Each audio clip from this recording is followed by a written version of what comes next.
So last night really sucked. I got a really bad nosebleed,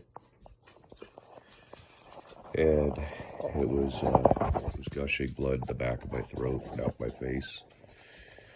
It's the worst nosebleed I've ever had in my entire life, and I was able to get it stopped, and I thought everything was going to be okay. And about an hour later, I had a worse one. So I called 911, and I went into the doctors here locally. Now, nobody in Eastern Oregon ever has any experience with the type of surgery that I had because it's so new.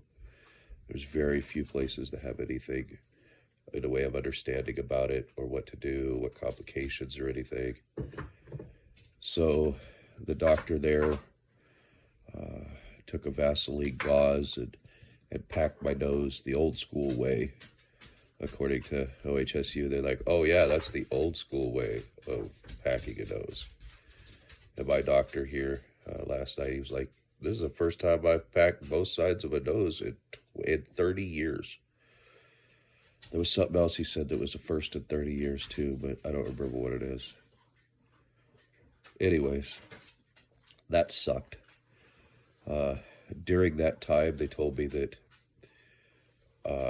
if I needed to be emergency transported to OHSU or Bend, that they did not have the resources to transport me. So living in rural Oregon, you might end up with an emergency and be on your own to getting somewhere afterwards.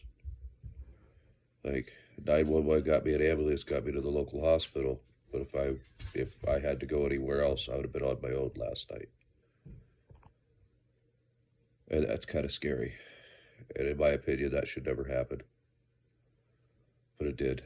They said that Life Flight wouldn't be able to fly because of the weather. And we have one ambulance for the county.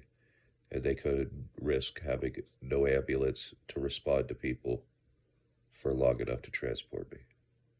Which I understand, but that should never be a thing. That should never be a thing. I can't possibly be the only person that might have needed transport when the weather was bad and you only have one ambulance for the county. They need to do something about that. They should have a transport ambulance on backup for if they need to do something like that without taking away their only resource to assist the county in a 911 emergency. Facts. I gotta not stress on that though. One other thing he said last night is my random blood pressure spikes was a contributing factor of why it was bleeding so bad and why they couldn't get it under control. So, I get to deal with that too. Anyways, OHSU has set me up with an upcoming appointment. They're going to deal with all this. They said that as long as I don't start bleeding again, there'll be some weeping and stuff, but as long as I ain't profusely bleeding, then I'm okay. If I do, they advise me to go to Bend, and they get life flighted from Bend, because Bend has much more resources than one stupid ambulance. I really didn't need that stress. That's something nobody should ever have to go through. I shouldn't have to think about how I'm going to get there because I need to get there.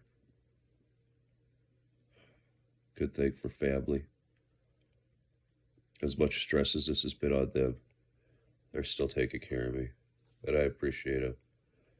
Even though I've been frustrated, I hope they know I love them. Anyways, I don't want to talk anymore. I'm exhausted. I'm getting color back though, that's good. I lost enough blood that I was pale. It was measurable on the blood work. Fortunately, it didn't show any sign of real infection or anything in the blood work, so it's literally get the odd blood pressure things under control, get this resolved, make sure we're not going to have any more problems with it in the short term, and hopefully we'll be back to hurry up and heal. Peace, you guys. Thank you for watching. I really appreciate it. And I'll talk to you tomorrow. Unless something crazy happens, and then maybe you won't hear from me for a day. Or maybe I'll make another special video about it. But right now, I'm just going to rest, guys. It's all I could do, and it's the best thing I could do. So be safe out there. And we'll see you next time.